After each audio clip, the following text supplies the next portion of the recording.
दोस्तों नमस्कार। आप सभी का स्वागत है आपके अपने YouTube चैनल एक्सेस एकेडमी पर। दोस्तों टीजीटी पीजीटी नागरिक शास्त्र रिमाइंडर सीरीज के अंतर्गत इस वीडियो में प्रस्तुत है नागरिक शास्त्र या राजनीति विज्ञान के महत्वपूर्ण प्रश्नों का वन लाइनर रिवीजन नोट्स, जो आप सभी की आगामी परीक्षाओं जैसे टीजीटी पीजीटी एलटी ग्रेड शिक्षक भर्ती, गवर्नमेंट इंटर कॉलेज प्रवक्ता भर्ती, गवर्नमेंट डिग्री कॉलेज, उच्चतर शिक्षा सेवा आयोग असिस्टेंट प्रोफेसर भर्ती, केंद्रीय विद्यालय संगठन और नेट जेआरएफ के लिए बहुत ही उपयोगी है। दोस्तों आज की इस वीडियो में हम नागरिक शास्त्र अथवा राजनीति विज्ञान के महत्वपूर्ण टॉपिक संविधान की विशेषताएं, स्रोत एवं उद्देशिका से संबंधित महत्वपूर्ण प्रश्नों को रिवाइज करेंगे। तो आइए शुरू करते हैं आज का वीडियो में आगे बढ़ने से पहले छोटी सी रिक्वेस्ट है कि प्लीज वीडियो को लाइक करें, दोस्तों में शेयर करें तथा आगे की तैयारी फ्री आपकास्ट जारी रखने के लिए चैनल को सब्सक्राइब करके बेल आइकन दबा लें।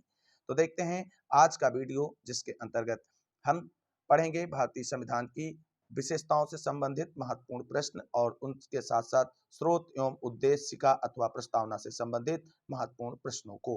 तो देखते हैं आज के वीडियो का पहला प्रश्न है भारतीय संविधान की विशेषता से जुड़ा हुआ।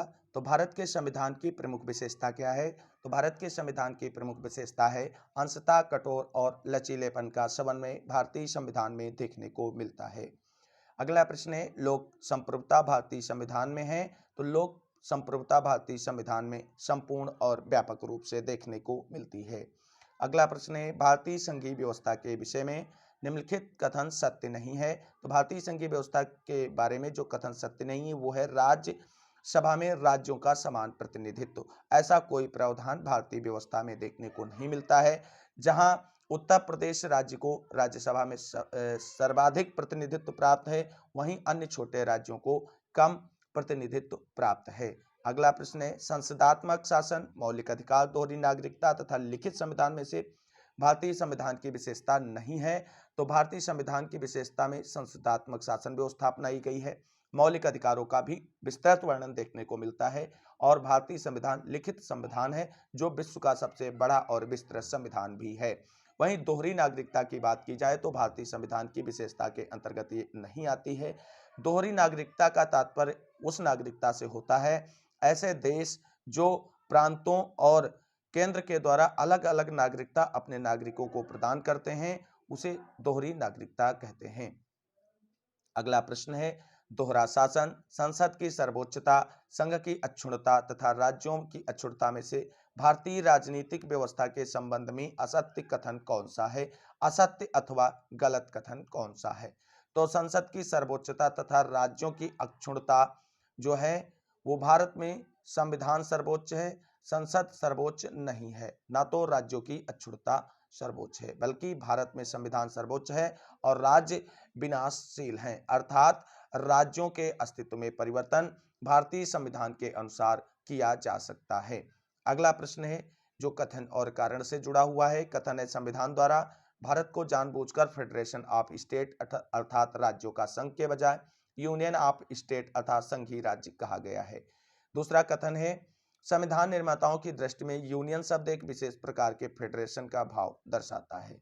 उत्तर होगा कथन पहला सत्य है, जबकि कथन द्वितीय जो है वो पूरी तरीके से असत्य है।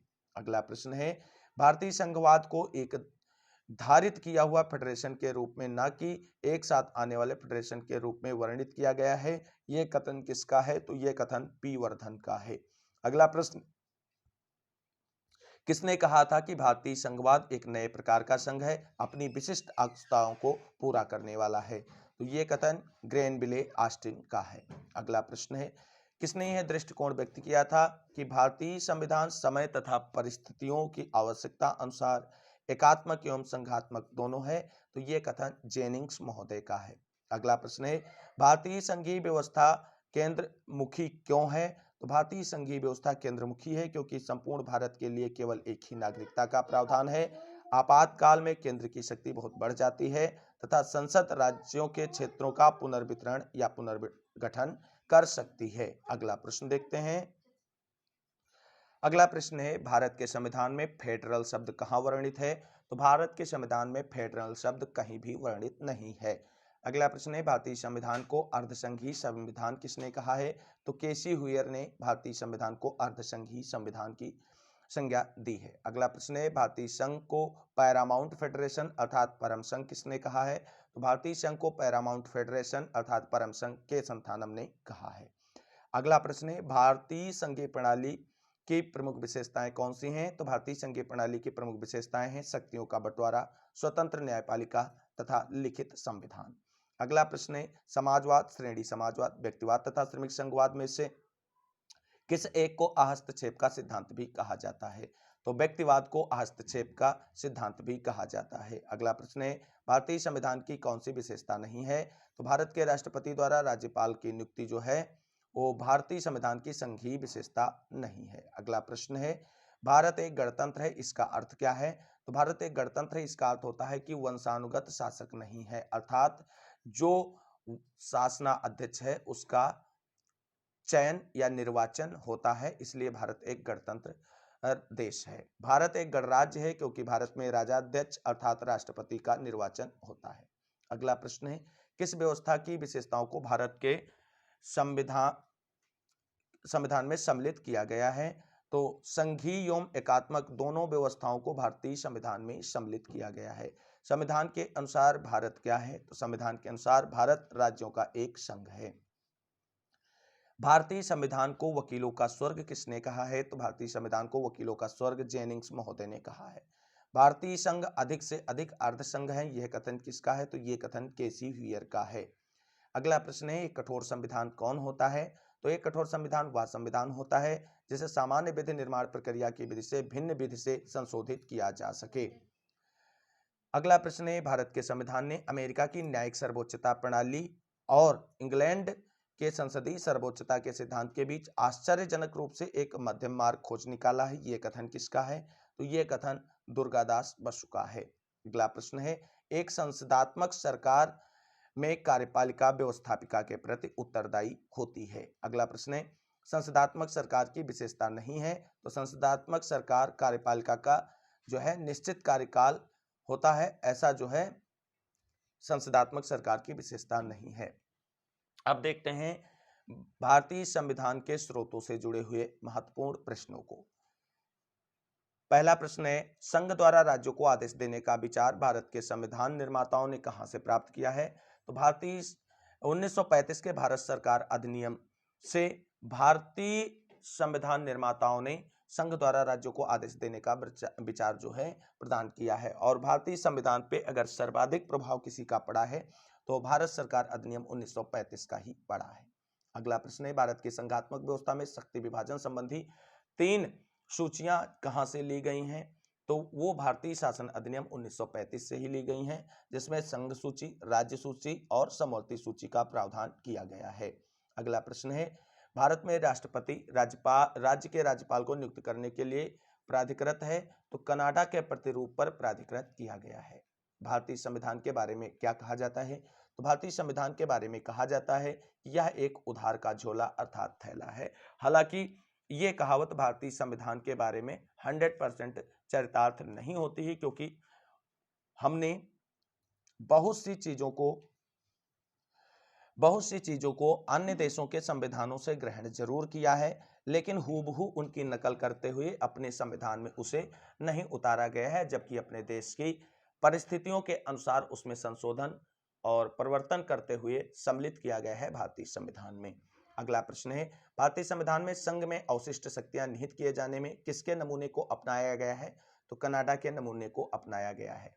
भारत के संविधान निर्माताओं ने संघवाद की अवधारणा को कहां से ग्रहण किया है? तो भारतीय संविधान निर्माताओं ने संघवाद की अवधारणा कनाडा के संविधान से ली है। अगला प्रश्न है, भारतीय संविधान में समवर्ती सूची का विचार किस देश के संविधान से लिया गया है? तो ऑस्ट्रेलिया के संविधान से लिया गया है। वही प्रश्न रिपीट हुआ है कि भारत ने समवर्ती सूची का विचार कहां से ग्रहण किया है? तो ऑस्ट्रेलिया के संविधान से ग्रहण किया है। आपको सही सुमेलित तथ्यों को देख लेते हैं। समवर्ती सूची ऑस्ट्रेलिया से, संसदीय शासन प्रणाली ब्रिटेन से, राष्ट्रपति पर महाअभियोग की व्यवस्था अमेरिका से, संघात्मक रूप कनाडा से।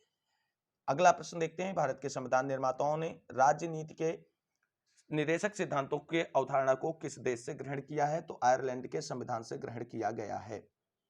अगला प्रश्न है, भारतीय संविधान में नीति निर्देशक तत्वों का समावेश किस देश के संविधान से प्रेरित होकर किया गया था? तो आयरलैंड के संविधान से प्रेरित होकर किया गया था। भारतीय संविधान में राज्यों का संघ की अवधारणा को कनाडा से लिया गया है। वहीं अगला प्रश्न है, इंडिया अर्थात भारत राज्यों का एक संघ यानी यूनियन होगा। यूनियन शब्द किस देश के संविधान से लिया गया है? तो यूनियन शब्द कनाडा के संविधान से लिया गया है। अगला प्रश्न है, भारतीय संविधान के अनुच्छेद 14 में प्रयुक्त वाक्यांश कानून के समक्ष समानता किस संविधान से लिया गया है? तो कानून के समक्ष समानता का प्रावधान ब्रिटेन के संविधान से लिया गया है। अब उद्देशिका अथवा प्रस्तावना या प्रियम्बल जिसे कहते हैं, उससे जुड़े हुए महत्वपूर्ण प्रश्नों को देखते हैं। पहला प्रश्न है, जब भारतीय संविधान तैयार किया गया तब संविधान की प्रस्तावना में भारत को क्या कहा गया था? तब भारत को संप्रभु, लोकतांत्रिक और गणराज्य कहा गया था। अगला प्रश्न है, पंडित जवाहरलाल नेहरू के उद्देश्य प्रस्ताव को संविधान सभा ने कब स्वीकृत किया था? तो 22 जनवरी 1947 को स्वीकृत किया था। आप सभी लोगों के लिए यहाँ पर एक प्रश्न है कि पंडित जवाहरलाल नेहरू ने संविधान सभा के समक्ष उद्देश्य प्रस्ताव प्रस्तुत कब किया था? ये तो हो गया, स्वीकृत किया गया था 22 जनवरी 1947 को, लेकिन प्रस्तुत कब किया गया था? इसका आंसर आप सभी को कमेंट करके बताना है। भारत की संविधान सभा में उद्देश्य प्रस्ताव अर्थात ऑब्जेक्टिव रिजोल्यूशंस किसके द्वारा प्रस्तुत किया गया था? तो पंडित जवाहरलाल नेहरू के द्वारा प्रस्तुत किया गया था। अगला प्रश्न है, भारतीय संविधान की उद्देशिका के संबंध में सही कथन कौन सा है? तो भारतीय संविधान की उद्देशिका के संबंध में सही कथन है न्याय, जहां पर 3 प्रकार के न्याय की बात की गई, सामाजिक, आर्थिक और राजनीतिक, और विचार, अभिव्यक्ति, विश्वास और आस्था और पूजा की स्वतंत्रता का जो है प्रावधान देखने को मिलता है। वह केस जिसमें यह निर्णय दिया गया कि उद्देशिका संविधान का भाग नहीं है, वो है बेरुवारी केस। अगला प्रश्न है, प्रस्तावना में समाजवादी शब्द का आशय क्या है? तो प्रस्तावना में आए हुए समाजवादी शब्द का आशय है उत्पादन के प्रमुख साधनों का सामाजिक स्वामित्व, उत्पादन के साधनों का राष्ट्रीयकरण, श्रमिकों के लिए अच्छा जीवन स्तर। अगला प्रश्न है, न्याय, व्यक्ति की गरिमा, बंधुत्व तथा संघीय में से कौन सा शब्द संविधान की प्रस्तावना में नहीं है? तो संघीय शब्द संविधान की प्रस्तावना में नहीं है। संप्रभु, पंथ निरपेक्ष, संघीय तथा लोकतांत्रिक में से कौन सा एक शब्द भारतीय संविधान की प्रस्तावना में उल्लिखित नहीं है? तो संघीय शब्द जो है भारतीय संविधान की प्रस्तावना में उल्लिखित नहीं है। अगला प्रश्न देखते हैं। अगला प्रश्न है, भारत के संविधान की उद्देशिका में किसका उल्लेख नहीं है? तो राजनीतिक समानता का उल्लेख नहीं है। भारतीय संविधान की प्रस्तावना में क्या सम्मिलित नहीं है? तो भारत के संविधान की प्रस्तावना में आर्थिक स्वतंत्रता का प्रावधान नहीं सम्मिलित है। अगला प्रश्न है, संविधान की आत्मा किसे कहते हैं? तो संविधान की आत्मा संविधान की उद्देशिका को कहते हैं। भारतीय संविधान की दार्शनिक आधारभूमि क्या है? तो भारतीय संविधान की दार्शनिक आधारभूमि प्रस्तावना है। अगला प्रश्न है, 42वें संविधान संशोधन अधिनियम 1976 के द्वारा किन शब्दों को भारतीय प्रस्तावना में जोड़ा गया? तो 42वें संविधान संशोधन अधिनियम 1976 के द्वारा भारतीय संविधान की प्रस्तावना में समाजवादी, पंथ निरपेक्ष एवं अखंडता शब्दों को जोड़ा गया। भारतीय संविधान की प्रस्तावना को कितनी बार संशोधित किया गया है? तो अब तक भारतीय संविधान की प्रस्तावना में केवल एक बार संशोधन किया गया है, वो भी 42वें संविधान संशोधन अधिनियम के द्वारा। अगला प्रश्न है, भारत के संविधान की प्रस्तावना में समाजवादी और धर्मनिरपेक्ष शब्दों का समावेश कब किया गया? तो 1976 में 42वें संविधान संशोधन के द्वारा किया गया था। अगला प्रश्न है, पंथ निरपेक्षता का आशय क्या? आशय है सभी धर्मों को राज्य द्वारा समान संरक्षण बतलाया है। तो ये पंडित जवाहरलाल नेहरू के द्वारा कहा गया है। अगला प्रश्न है, भारतीय संविधान की प्रस्तावना में उदारवादी, पंथ निरपेक्ष, संप्रभु तथा लोकतांत्रिक में कौन सा शब्द प्रयुक्त नहीं हुआ है? तो उदारवादी शब्द का भारतीय संविधान की प्रस्तावना में प्रयोग नहीं हुआ है। तो साथियों, ये था आज की वीडियो जिसके अंतर्गत हमने आप सभी के साथ डिस्कस किया भारतीय संविधान की विशेषताएं, भारतीय संविधान की उद्देशिका से जुड़े हुए महत्वपूर्ण वन लाइनर प्रश्नों के रिवीजन नोट्स का, जो आप सभी की आगामी परीक्षाओं के लिए काफी महत्वपूर्ण है। उम्मीद करते हैं साथियों वीडियो आप सभी को अच्छा लगा होगा। अगर वीडियो अच्छा लगा तो प्लीज वीडियो को लाइक करें, दोस्तों में शेयर करें। आगे की तैयारी फ्री ऑफ कास्ट जारी रखने के लिए और handwritten notes free of cost प्राप्त करने के लिए चैनल को सब्सक्राइब करके बेल आइकन दबा लें। आप सभी को तरीका बताया जाएगा कि आप सभी को handwritten notes free of cost किस प्रकार से प्राप्त हो सकते हैं। तो आज के वीडियो में बस इतना ही। अगली वीडियो में नागरिक शास्त्र के अन्य टॉपिक जैसे राज्य एवं संघ क्षेत्र, नागरिकता से संबंधित महत्वपूर्ण प्रश्नों को लेकर के आएंगे। तो इस वीडियो को अंत तक देखने के लिए सभी साथियों को तहे दिल से शुक्रिया, बहुत बहुत धन्यवाद। मिलते हैं अगली वीडियो में, तब तक के लिए सभी साथियों को जय हिंद, जय भारत, वंदे मातरम। आप सभी साथियों का दिन शुभ हो।